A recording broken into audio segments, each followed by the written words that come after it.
आज का जो आंदोलन है ये एक धर्म युद्ध है। करोड़ों लोग भुखमरी का शिकार हैं। इसने अधिकार दे दिया कि देश का सारा खाना, देश का सारा भोजन अंबानी और अडानी के गोदामों में बंद हो जाए। अगर आपके आंदोलन से करोड़ों लोग भुखमरी से बचते हैं तो फिर इससे बड़ा और धर्म युद्ध क्या हो सकता है। देश के सारे किसानों के टोटल कर्जे से ज्यादा एक साल की आमदन बढ़ती है अंबानी की, एक आदमी की। ऊपर वाला भोजन देता है, सरकार भोजन नहीं देती किसी को। और हमारे भोजनों को तिजोरी में बंद करके रख ले तो फिर ये हम बर्दाश्त भी नहीं करेंगे। डॉक्टर ना आया था नीचे, ऊपर के ऊपर ले गए उड़ा के, और जाते ही घोषणा कर दी, कह रहा हरियाणा में रैलियां मत करियो। बीजेपी वाले रहे, सरकार वाले, चाहे दुष्यंत वाले भी हो, ये जब गांवों में आए ना रैलियां करने, इनकी तसल्ली जरूर बैठा लेना। शांति की अपील कर रहे हैं, इसका नजायज फायदा मत उठाए सरकार।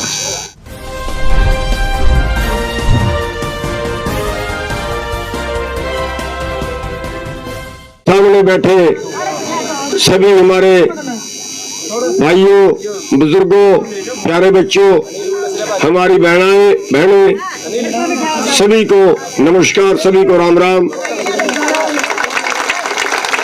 साथियों, आज का जो आंदोलन है ये एक धर्म युद्ध है। ये केवल किसान के लिए नहीं है। किसान आंदोलन तो इसका नाम है, ये केवल किसान के लिए नहीं है। ये धर्म युद्ध मैं इसलिए बोल रहा हूं कि जो कानून बना दिए हैं, लाखों लोगों का भोजन, करोड़ों लोगों का भोजन, सारे देश का भोजन चंद लोगों के गोदामों में बंद हो जाएगा। और जब चंद लोगों के गोदामों में देश का भोजन बंद हो जाएगा तो फिर देश की जान उन चंद लोगों की मुट्ठी में होगी। आज करोड़ों लोग भुखमरी का शिकार हैं। हमारा देश अमेरिका नहीं है। अमेरिका में और हमारे देश में अंतर है। अमेरिका की पॉलिसी यहाँ नहीं चल सकती। अमेरिका में बच्चा पैदा होने से लेकर और आखिरी सांस तक, चाहे वो 100 साल का हो की जिंदगी गुजारे, टोटल खर्चा सरकार का होता है। चाहे वो इलाज का हो, टेलीफोन करते हैं, एम्बुलेंस आती है, इलाज कराती है, घर छोड़ के जाती है। पढ़ाई का हो, सरकार बच्चे को घर से लेके जाएगी, पढ़ाएगी, घर पे छोड़ के जाएगी फ्री में। बेरोजगार हो जाएगा तो तीसरे दिन बेरोजगारी भत्ता घर पे आ जाएगा। बुरा होगा तो पेंशन होगी। सारा खर्चा सरकार का है। और हमारे यहाँ आज हमारा देश भुखमरी में देश दुनिया में 94वें स्थान पे पहुंच गया। 107 देश है भुखमरी वाले, हमारा देश सबसे नीचे 94वें स्थान पे। यानी करोड़ों लोग यहाँ भुखमरी से मरते हैं हर साल। सरकार का रिकॉर्ड बता रहा है, सरकार का सर्वेक्षण बता रहा है कि हमारे बच्चे, हम उन बच्चों को पूरी खुराक नहीं दे पाते जितने उनको चाहिए। इतना खर्चा हमारी जेब में नहीं है। 45% बच्चे कुपोषण का शिकार हैं। अरे खाना तो कीड़े मकोड़ों को भी चाहिए, खाना तो जानवरों को भी चाहिए। ये किसने अधिकार दे दिया कि देश का सारा खाना, देश का सारा भोजन अंबानी और अडानी के गोदामों में बंद हो जाए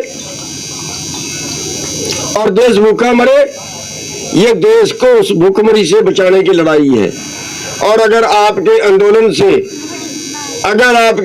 से करोड़ों लोग भुखमरी से बचते हैं तो फिर इससे बड़ा और धर्म युद्ध क्या हो सकता है। साथियों, आज कहां खड़े हैं हम। सोने की चिड़िया देश था जब आजाद कराया था, सोने की चिड़िया। आज हालत देखिए। आज एक आदमी की आमदन है 90 करोड़ एक घंटे की। 1 घंटे की 90 करोड़। और अगर 1 साल की गिन ले तो देश के सारे किसानों से, जो देश का पेट भी पाल रहे हैं, देश की सेवा भी संभाल रहे हैं, देश के सारे किसानों के टोटल कर्जे से ज्यादा एक साल की आमदन बढ़ती है अंबानी की, एक आदमी की। अरे लड़ाई क्या है? दूसरी तरफ हमारे बच्चे, आप भुक्तभोगी हैं। आपके जो बच्चे पढ़ाए भी आपने और शहर में काम करने के लिए जाते हैं, आज कितनी नौकरी मिल रही है? 6,000, 7,000, ज्यादा से ज्यादा 8,000। अरे तरस नहीं आता उन पे?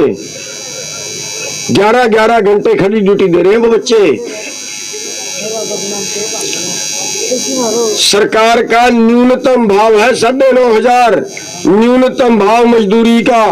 अरे मजदूरों से नीचे चला गया हमारा लेवल। 9,500 कम से कम मजदूरी का, हमें न्यूनतम मजदूरी नहीं मिल रही। हमारा फसलों का भाव, हम कई 100 फसलें पैदा करते हैं मिर्च मसाले समेत, और केवल 23 फसलों का न्यूनतम मूल्य है, कम से कम 23 फसलों का। और उस 23 फसलों की जो कीमत है वो सारे देश की फसलों की कीमत बढ़ती है 17 लाख करोड़, और हमारी जेब में आता है करीब 13 लाख से 14 लाख करोड़।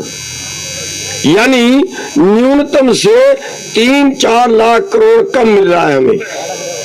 और ये मेरा आंकड़ा नहीं है,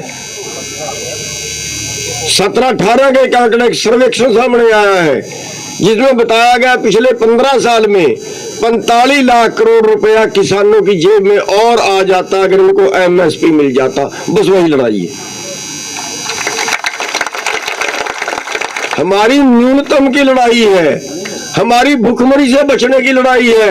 और ये लड़ाई नहीं है तो हमारा अधिकार है, ये तो हमारा अधिकार है। अरे भोजन तो कीड़े मकोड़ों को भी चाहिए, भोजन तो पशु पक्षियों को भी चाहिए, और भोजन किसी के बाप की जागीर भी नहीं होता। भोजन ऊपर वाला पैदा करता है। बच्चा पैदा होने से पहले दूध आ जाता है, पत्थर में कीड़ा बैठा है वहां भी उसका भोजन है। ये प्रकृति का है, ऊपर वाला भोजन देता है, सरकार भोजन नहीं देती किसी को। और हमारे भोजनों को तिजोरी में बंद करके रख ले तो फिर ये हम बर्दाश्त भी नहीं करेंगे। सरकार ने जिस तरह से कंधे अपनाने शुरू कर दिए हैं, हमारे चौगिर्दे से रास्ते बंद कर दिए, जहां धरने में बैठे हैं दीवारें कर दी, आगे सड़क के ऊपर किले गाड़ दी दूर तक कि यहां से कोई ट्रैक्टर ना गुजारे, यहां से कोई निकले भी ना। वैसे तो वो किले उन्होंने अपने कफन में किले गाड़ी है, हमारा तो क्या भी गाड़ेंगे वो। अपने गुंडों से हमले करवाना शुरू कर दिए, 4 जगह अपने गुंडों से हमले करवा चुके हैं, रात को हमले करवा चुके हैं गुंडों से। उनका एमएलए कह रहे हैं कि हमें इजाजत दे दो, सड़कें लाल कर देंगे। मेरे ख्याल से उन्होंने भी हरियाणा वालों के लठ नहीं देखे, गलतफहमी में है, और दिखा भी देंगे। श्री गुरुनानक संचलन जिंदाबाद, भारत के श्री गुरुनानक संचलन जिंदाबाद, श्री राकेश टिकैत जिंदाबाद, भारत के मजदूर किसान जिंदाबाद।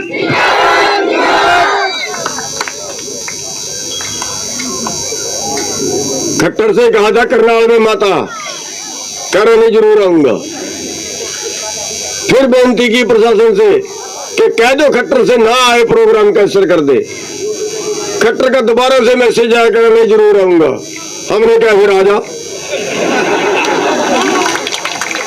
और हेलीकॉप्टर ना आया था नीचे, ऊपर के ऊपर ले गए उड़ा के,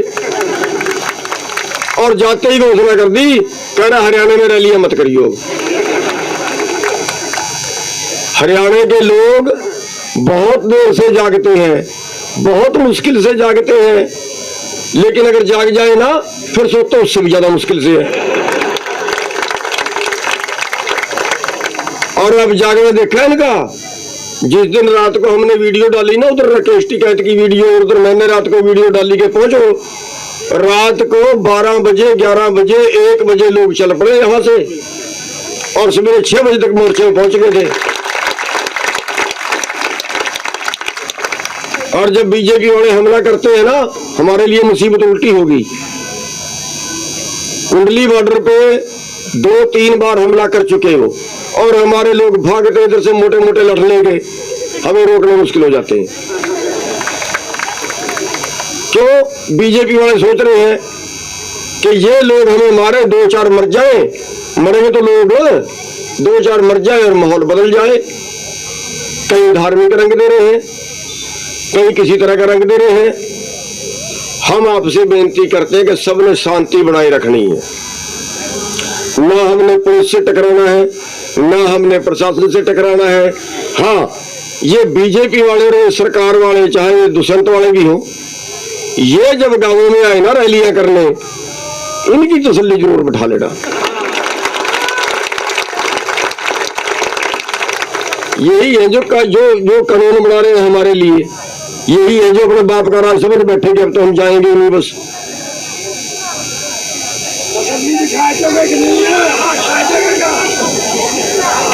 साथियों, मेरे पास टाइम बहुत कम है, माफी चाहूंगा कि आपके दर्शन करने के लिए रुक गया। मेरा प्रोग्राम यहाँ का नहीं था, प्रोग्राम तो मेरा पहले का और जो उधर हिसार वाला टोल है, नहीं माइयर नहीं, वो अग्रोहा वाला, वहां का प्रोग्राम था। लेकिन बीच से निकल रहा हूं, आपके दर्शन तो करने ही पड़ेंगे और करने चाहिए भी। जहां देवता लोग बैठे हो, जहां हमारी देवियां हमारी बहनें बैठी हो, तो वहां से आदमी गुजर भी नहीं सकता ऐसे। तो ये लोग किसी को लूटते नहीं है, ये लोग किसी का हक नहीं मारते हैं, केवल अपना हक मांगते हैं। और जो ना दे फिर दूसरा तरीका भी है हमारे पास। और इलाज क्या है हमारे पास, क्या करें? अरे को 65 दिन सवा 2 महीने हो गए बैठों को, अब ये कौन सा सब्र देख रहे हैं हमारा? हम शांति से बैठे हैं और शांति से भी नहीं बैठने देते। हमारा पानी बंद कर दिया, रास्ते बंद कर दिए, ट्रेनें दिल्ली में बढ़नी बंद कर दी, इंटरनेट बंद कर दिया, हमले करवाने शुरू कर दिए। और शायद ये सोच रहे हैं कि पता नहीं किसान कमजोर है, लेकिन अब तक हरियाणा कम उठा था, लेकिन अब जो उठा है ना, अब तो हमारी बहनें भी मैदान में। और मैं एक खासियत बताऊंगा हरियाणा वालों की कि जहां मुसीबत आती है ना, जहां डंडा बजता है, वहां हमारी बहनें हमारे से भी आगे होती है।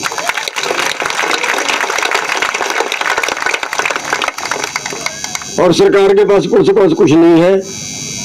जहां हमारी बहनें डंडे उठा लिए ना, वहां उनका सारा सौदा कमजोर पड़ जाता है। लेकिन हमारी अपील है शांति बनाए रखने की, लेकिन शांति की अपील कर रहे हैं, इसका नजायज फायदा मत उठाए सरकार। तो मैं अपनी बात को बहुत ज्यादा लंबी नहीं करूंगा। Peace.